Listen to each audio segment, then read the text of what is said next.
Hello everyone! Eire here with Saturn's Edge, and you're watching more Persona 3 Reload, as always, because that's pretty much what I do. However, this episode is going to be wrapping up a major cliffhanger from last episode. This is a big deal. Last time I was talking about, like, no bullying, and, like, all of these other different, aspects that are coming together now that form into this cliffhanger. No. I gotta say, So dark, when I I was filming this gameplay, okay, I didn't do what I usually did, which was record 2 hours and bunch it all together and then cut and paste and make sure everything was nice looking. No. I played this as its own small 30-minute session. Well, nearly 40-minute session. I decided to do this just because, why not? What could go wrong, you know? And I really wanted to finish this cliffhanger. Because, like, I'm on the edge of my seat, everyone else is, apparently. I don't understand why, but it's cool, it's nice. We just got the gym key, which is gonna finally allow us to, potentially, find out where Fuka went. I gotta say, I love the look of this school at nighttime. I really do. I like the, like, small ambient lighting. I love the blue color scheme because it's nighttime.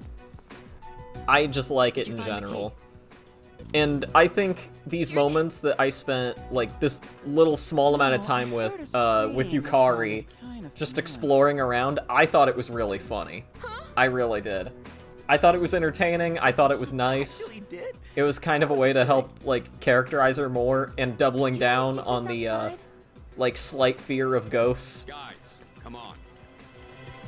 It's kind of weird to have that fear, considering Personas kind of are ghosts, and shadows kind of follow similar rules to ghosts. Once the dark hour begins, I'll pinpoint Yamagichi's Either way, it's just it's a thing worth noting, you know? I'm going in. You come too. You can take the lead as usual. I do like this, when I was filming this, obviously, when I was recording this section, I really loved this. I'll be the third. Wait a second, Yuka-tan. Remember how I accidentally screwed up on the monorail? Give me a chance to make up for that. Oh, come on. It's not always about you. Besides, you didn't accidentally screw up. All right, Junpei, we'll give you another shot. And with that, the teams are set. Sweet. Thanks. Honestly, this actually helps characterize Junpei a little bit, but also kind of show off a couple things. Problem staying with Mitsuru? It shows that Junpei genuinely does know that he screwed up, especially in the last mission, with the High Priestess. Let's go. But it's also showing as, like, Akiko's forgiving toward him, but Yukari gets the short end of the stick here, having to stick with Mitsuru, when she did want to go. It's kind of like a small, like, thing that happens that's like, man, that kind of sucks. I'm alone, after all. I kind of wish Yukari went with us, in a weird way. But at the same time, like, this is a chance for Junpei to, like, actually recover from his mistake, to actually make up for it. No, I don't want to hear this. And I love this section here, too. Natsuki Moriyama is completely alone. I have to go to school.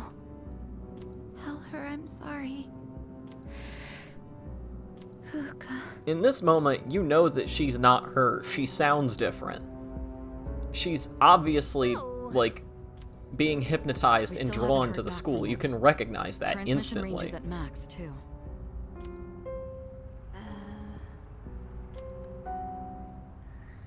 I hope that girl Moriyama is okay at the dorm. Unfortunately, no place is completely safe in the dark hour. But we couldn't risk bringing her here. And having one of us stay behind to watch her wasn't an option either.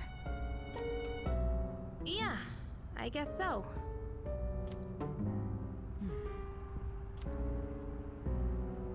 Well, we are all here for Yamagishi-san's sake.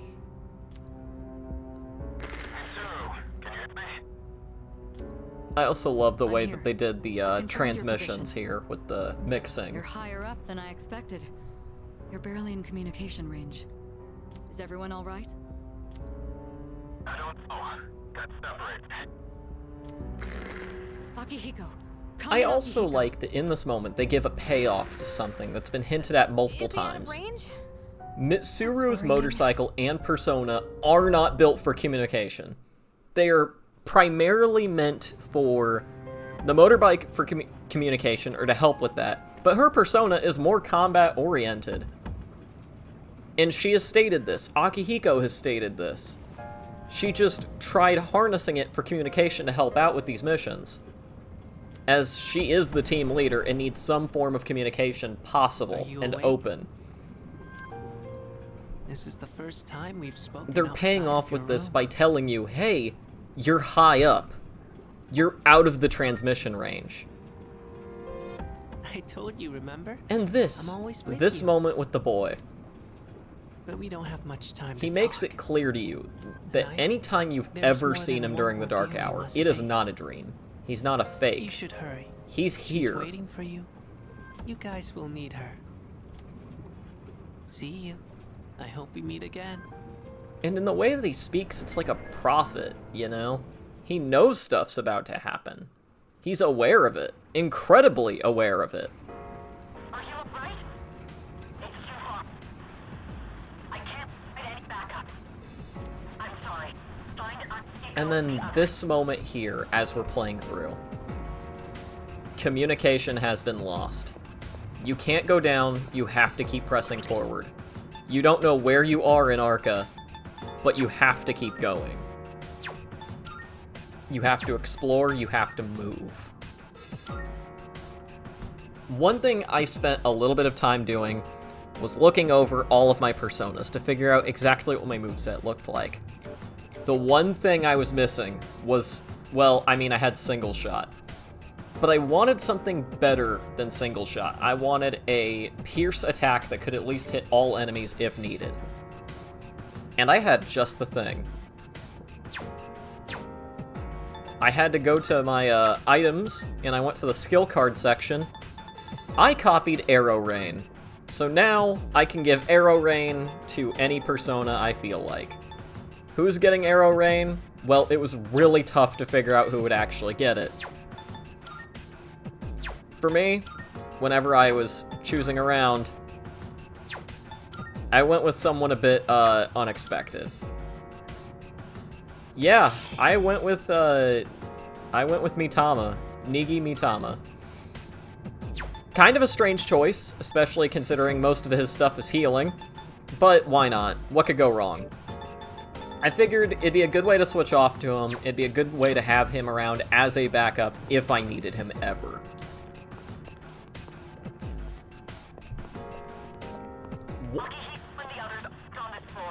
Who's there? I love the way that this area sets itself up as. We've seen Arca 3 times! 4 times, potentially, I think, during the course of my playthrough. But now, more than ever, you feel alone, because you are. You don't know where your friends are. You need to find this hidden person. You have no access to communication currently. You have basically nothing. All you have is what skills you've learned on the battlefield, and in the field in general. You're alone, but you need to make the most of it and make it count. One thing that's kind of interesting, though, is that for this area, they made these enemies kinda weak. I think it's because maybe I over-leveled a bit, by a lot. But they made these enemies in this area leading up to the climax of this really weak, and it was an interesting choice. I don't think it was done for story purposes, I think it was for gameplay. They wanted you to have enough health, they wanted you to have enough SP, they wanted you to have enough everything. I feel like, if I turned up the difficulty, this would have benefited so much more. Especially because they would have made it tougher on me. But I also feel as this is kind of alright. I'm okay with it. But now we have something new to talk about. Jack-o'-lantern. A new persona, of the Magician Arcana. Much like Jack Frost, he is in the Jack family. Kind of funny. I love that. Pretty much anything with the name Jack in it is considered a part of the Jack family. Jack-o'-lantern is literally just a pumpkin guy. That's it. He's literally just has a pumpkin for a head. He's from English and Norse, not Norse, Irish mythology. That's what he's from. English and Irish mythology, okay? For the most part, he stays pretty consistent in the Magician Arcana. And he's kinda basic in design, and he's also basic in moveset, as Jack-o'-lantern focuses highly in fire skills. According to the earliest accounts of his tale, Stingy Jack was an Irish farmer who persuaded the devil not to take him to hell. When he was refused entry into heaven, he wandered the earth as a turnip-headed or pumpkin-headed soul who would come to be known as Jack of the Lantern, or so says the legend. Jack-o'-lanterns are carved by children and enthusiasts alike on Halloween. The tradition can also be thought to help guide the lost soul himself. As you can see in Jack-o'-lantern's design, or have seen, it is a ghost-like figure with a pumpkin head and a witch hat, very Halloween-y, but he does carry around a lantern. It's a really nice detail that is really simple to put in. Overall, when it comes to Jack-o'-lantern, and Jack Frost, and anyone of the Jack family, honestly, I really vibe with them. I think they're funny, really simple designs. And overall, they're kind of like Jack Frost especially is kind of like the mascot of Atlas. Specifically, like the mascot monster, or mascot or persona for the Persona or Shin Megami Tensei series. They're kind of like the characters, you know? They're weak, but hey, that's what Jack Frost is, and that's what the Jack family is. They're like the starting, like, base ideas. Kind of like how Slime is basic and boring, Jack Frost and Jack-o'-lantern kind of follow the same route, but also, equally enough, that simplicity makes them more interesting, too. I did want to, point out about being alone in this section.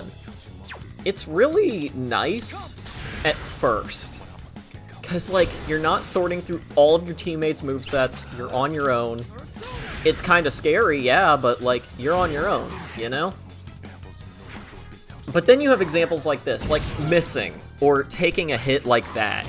Right, and even though these are minuscule amounts of damage, what if we were alone during a normal Tartarus run? Like, completely alone, no teammates. That's like proof of that. Like, man, that would suck. You know what else sucks about being alone? Like, what really sucks? In this game, you need to have party members to pull off an all-out attack. If you are alone at any point in time, you cannot pull off an all-out attack. You need to have party members for that. That, to me, is honestly the best trade-off ever. It pushes you so heavily into needing teammates, and needing them to level up, and needing them to grind, and picking out their skills, and all this stuff, that it would go so far as to take out what is essentially the most useful combat-oriented, like, mechanic. They will take it out if you're alone. That, to me, means so much. It's genuinely, like, kind of a shocker, really. Especially if you're new to the series and you think you could totally take them on your own and you don't need party members. Sure, they aren't required, but the game heavily pushes you into doing it, and you, naturally, if you've played RPGs, or if you're starting out, you want other people on your team. You're already naturally gonna do it, but by fighting against the rule, or the suggestion, it does, like, it throws the bone out there that you cannot do it alone. All-out attacks especially are a mechanic that you practically rely on. Note how I've been hitting the weakness for as many things as humanly possible. I've been hitting the weakness. I've been doing as many things as I needed to. Still not enough. Even then, when both of them are knocked down, no all-out attack, just a one more. That's like... It was a shock to my system. That's pretty much what I'm saying here. It made me genuinely realize, like, oh, damn, if the game forces me alone, or I myself choose to be alone, I'm kind of fucked. Because even if you could cover types, even if you could do magic or physical attacks, even if you could do anything, even if you have the items for it, you're still never going to have the one thing you really rely on in most cases. I'm always hitting weaknesses left and right, especially with a full party. Also, one thing I like about this section is that it seems just normally generated, like this is all preset, you know? I talked a lot about how random generation is one of my favorite things in games, especially in games that, like, put it out there to a T. This right here, even though it seems perfectly set up, it's still long and winding, you know? Kinda like how Tartarus is supposed to feel. It lasts forever. Or at least it feels like it does, until you get to the next floor. That, to me, even if this was pre-generated, even though it's already made, is really cool. Because it does show that, yes, they do care. They do see that this idea that we have in our heads, that Tartarus seems endless, and they're pushing it further in a scripted event, making you think that, like, is it really, like, endless and random? Like, it keeps pushing that idea on you. I love that. And I like the fact that there are already, like, a little bit of treasure here. Or you could still pick up cards, you could still pick up a persona, like Jack-o'-lantern, you know? Stuff like that is so small, but it's such a nice little thing. It still rewards you for playing, like, actively here. And even if the items are kind of boring in a way, like revival beads or like a couple gems or whatever, kind of basic items that aren't really too special, or there's no Twilight chests, or there's nothing like a special unlock, it's still cool. It's kind of like giving you a small preparation right before you really get into the climax of this. And then we have, like, the build-up here. We're worried about you. I love that it builds up this way. You finally meet your friends Junpei and Akihiko. You all know that entering this way was the worst idea ever. Kinda like... Who's there? Are you... human? That's it! That's the voice! Wait, didn't that come from behind us? We finally get to meet Fuka. We've seen her before somewhere, haven't we? Well, we have. Are you Fuka Yamagishi? Fuka Yamagishi was in the opening, obviously, as all the characters are. But we saw her before, like, the main event of the story. Never fear. On her first day of school, I went up to the roof. Good to see you. She was there on the roof, overlooking the fence, Come with us. looking out upon the windmills. Thank you so much. It's such a great bit of foreshadowing. And her first appearance in the opening shows her looking at the windmills. Yes, I'll be fine. I Sorry, genuinely I'm just believe so relieved. this was the opening being remade for Looks like this I made the right call then. was the right call. I'll But see I if I also can believe contact that you showing soon. her off somewhere in a place that you could find her if you This knew place. about her For the existence second at I was all. at school, and then... You could find her at least one time. It's And it was at the windmills, top of the roof, a place you would normally not be told to go to, but if you were exploring, Mitsuru, can you hear would me? see her. It's nice to see No a good. character show up You're again, static. especially if you weren't sure who they were at all at Are first. you hurt anywhere? It shows You've that the probably seen characters the are monsters people. wandering around, She right? didn't just magically appear. So She's there been is here the something whole dangerous in time. Here, then. I've gotten by without them finding me so far. Wait, you've avoided them this entire time? How is that possible? It's hard to describe, but I can sort of tell where they are. What do you mean? Are you saying you're psychic or something? We're Persona users, the same Junpei. power as We're Mitsuru. Persona users. Actually, she might be even stronger. She Mitsuru's wasn't just persona was mentioned always for more this combat arc, focused she's to shown begin up with. before. I loved this small Persona. detail. All the way back at the Hang on beginning. to this. And this is only, like, what I would call the first arc, the first season Is this of this adventure. The first leg! Think of it as a lucky charm. It's It amazing. doesn't actually fire bullets.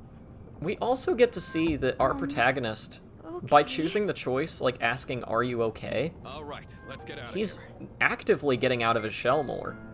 He's becoming less Oh, apathetic, check out the less in moon. the middle, less It's neutral. huge. He still I don't cares. think I've ever seen it so He bright. actually seems to care even more. There's some research that indicates the shadows. I'm are going to affected by talk about the phases of movies moon. at some point, and Although the same Persona thing 3 is true movies. about I'm also going to talk about previous iterations of the That would protagonist. explain Yucatan's More mood swings. proper, in-depth ones Hey, at some point in was the it a future. full moon the night we went to the monorail? But I It was. genuinely think that this protagonist needs, like, attention. Is something wrong? And then this scene here, Hey, did you see the moon on the The night realization- bomb was attacked back in April? that this is a full moon, the monorail was a full moon, and the attack back in Today is April June with the 8th. army of hands, that Monorail incident monster, happened on May 9th. it's all full moons. And the assault in the dorm was on April 9th. If you look They at the were all on a shadows, full the moon. lighting is just great here. The bright moon Mitsuru, illuminating are you the there? room through the windows, casting shadows on these, like, across these characters on the floor. The window looks like a cage, but it's not symbolic or anything. The characters are just here, but if you notice it, it just looks like that. Mitsuru! What is that? It's much And then bigger than the others. climax starts picking And up. it's We get a attacking rising someone. action here. It's been all rising action the second we got here. But now it's really picking up, and we're starting to notice that the climax is coming. It's going to be here any minute. Them. My guess is right. They come every full moon. We've gotta hurry. And so, what we do as a group, we all run out, Wait for me! away from the full moon's light. And we take a teleporter down to the main lobby. A place that we thought was safe. It isn't. There's two of them? These two hulking beasts showing up. Mitsuru! Takeba! Oh my god. It really turned it on its head, because there's a lot of foreshadowing What's going explaining that the safe room isn't even safe. This is a full moon operation. This is a lot of things. Everything was building to this point over the course of the month, and especially within the last few days. If it's a fight you want, then you've got it. Akihiko, be careful. Normal attacks don't work on them. And then we notice something happen here. Hey! What the? It starts connecting. These two are the problem. Uka. These two are the ones hypnotizing students, drawing them into the school, into this supposed safe room, Moriyama-san? injuring them gravely, potentially killing them, or affecting them with apathy syndrome, tossing them out of here and leaving them for dead. I had to Weak, tell you. helpless students. Sorry. Ones who actually were hypnotized coming here. Hey! Look out! This is an example, like, just of pure manipulation. I have to protect her. And Fuka's belief of having to protect Natsuki, a girl that bullied her. This is a noble cause.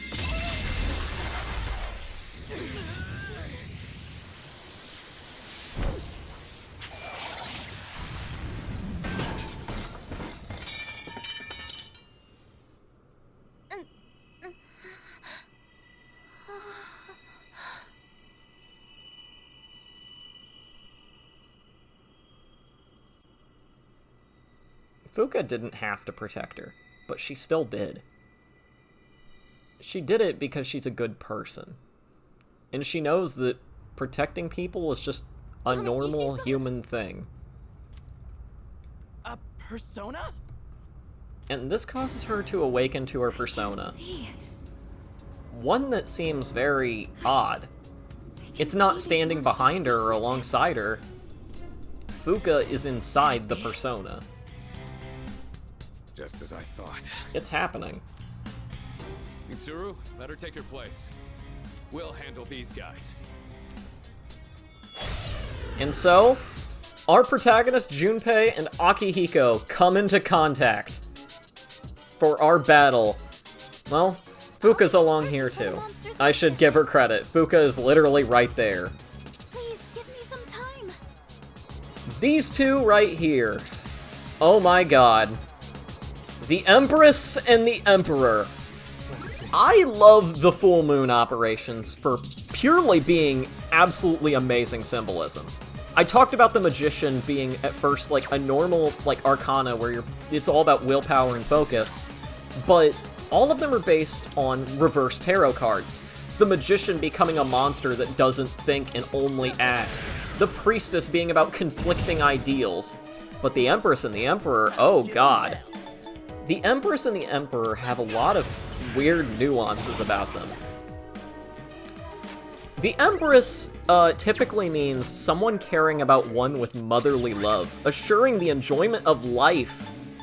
But the reversed aspects? Selfishness and hedonism. If you look at the Empress, look at the way she stands. Very contained, but waving like her staff around, just waving it around like it's nothing.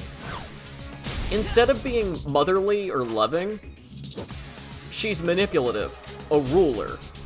She doesn't represent what the card is. Gluttonous in a way. It's done.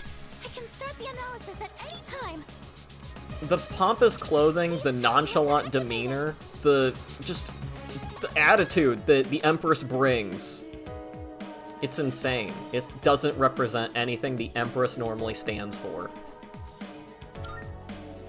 However, the Empress and the Emperor have some unique traits.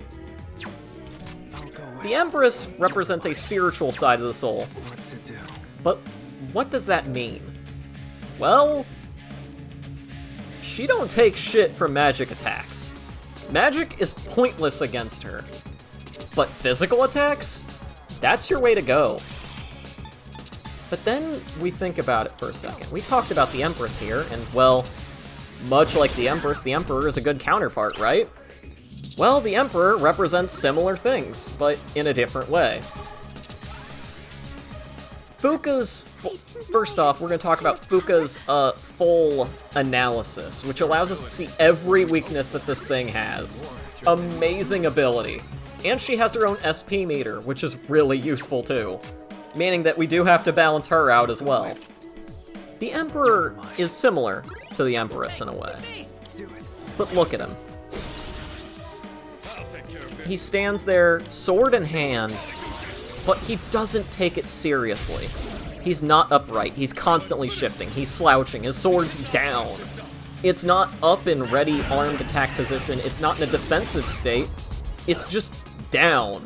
It's in a very lame, like, very not even advantageous position. It sucks. It gloats power and superiority on weaker people. Both of these shadows do. That's why they were manipulating and hypnotizing children to come into their domain. They weren't going out and hunting. They were sitting by and letting things happen until they could go in for the kill. The sword it uses is incredibly small, actually. If you compare it to Junpei's sword, sure, it seems big. But in comparison to himself, it's small. It's nothing. It's stiff movement. It's the weak will of someone irresponsible. One that never makes the right decisions as a leader. These two, the Empress and the Emperor, are meant to represent terrible, terrible depictions of a lot of things. So many things. They don't stand at all what their card stands for, but instead what their reverse stands for. But what's their gimmick? All of these fights have a gimmick. The Priestess had the time limit. The Empress and the Emperor, you've seen it before, they have something called Paradigm Shift. If the Emperor represents physical stuff, and the Empress represents magical stuff, the spiritual side, and they are completely immune to the Empress immune to all magic, and the Emperor immune to all physical stuff, then they're weak to the opposite. However, they only get one weakness every paradigm shift, and you gotta figure it out. Either through Fuka's full analysis, or by guessing or learning the cycle. There is a cycle to this, and I do not know it offhand. But it's something that I love that's kind of a neat detail, is if you play the battle long enough, you can actually see the full cycle play out. It is incredibly difficult, though.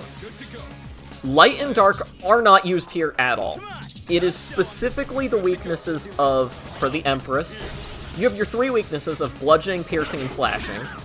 Those show up. But for the Emperor, 4 weaknesses show up, which are your fire, electric, wind, and ice skills. And they constantly shift between these. So technically, they would be in sync for the first part, and then desync for a while, until eventually they would loop back around to being in sync again. This one really encourages you to figure out their movement, their weaknesses, through the full analysis, but also all-out attacks. You really gotta pay attention there. Now, what's weird here to you? Whenever we do this all-out attack, why are they at the last bits of their health there? Well, nothing changed, right? We just punch the Empress and she goes down. But she doesn't disintegrate. You are meant to take down these enemies within the same time frame. Otherwise, there is a problem and they will keep coming back up. And then, after defeating both of them, these two monarchs of just atrocities and just absolutely god-awful, like, depictions of what an emperor and empress should be. It's over. You kill them both, and they're no longer... well, they're no longer around. The student body is now safe because you took it in your time to defend people that were weaker than you. Don't worry. You did what the Empress and Emperor were supposed to do. You protected the weak. Are you okay? While they, Yeah. those shadows, those monsters, they preyed on it. I love this section of the all right. game. She's just I exhausted. think the better fight was the High Priestess. That's my opinion. Fuka, But oh my god, this whole episode, this shadows whole come from? build-up, all of this build-up leading this one Somewhere moment, outside all of of the the symbolism, all of Like these the door things to that are the connecting, the monorail. foreshadowing, the details, all of this stuff comes together so nicely What are we to gonna do wrap about up this Moriyama-san? first arc, She knows about the this Dark Hour first, and the like, shadows. proper start in the journey, Doesn't matter. where we're learning more It's not about the like people she around won't us and remember anything ourselves. that happens in the Dark We're Hour. learning more The good about news is the she didn't fall mystery victim to of the Dark shadows Hour. despite hearing their call. This is the start, So I don't think she'll get drawn and in we're again. about to go deeper into safe it. I love Doesn't this that mean she'll first forget section that of the Kishi's game. unsafe to This life? entire thing, all of these 23 episodes, Seem right. that is amazing to me. Actually, I get the At first, feeling that I'm gonna things be will get honest, it was a little bit boring. But I'm sorry. it grew on me. And this first part, Sorry. this whole first season Looks of like she's stuff, learned her lesson. it worked. I'm sorry. It got me hooked. And Natsuki was finally able to apologize there, giving us a nice resolution. Sure, there's a lot of mysteries up ahead. There's a lot of everything up ahead. But this first part's done. And we're about to dive into more. So much more. I genuinely love this game. I stated it once, I'll state it 100 times. I'll state it 1,000 times, 1,000,000 times. I love this game for so many reasons. Precisely. But this is the moment, this is the episode where it really connected, and I saw one of the greatest expositions, the greatest build-ups in any piece of, like, fucking fiction. It's just amazing to me. I've been Eire, and you've been watching Persona 3 Reload. I'm gonna take a small break, but I'll be back with more. And then we'll be on to our second leg of the journey. I'll see you around, okay? Bye.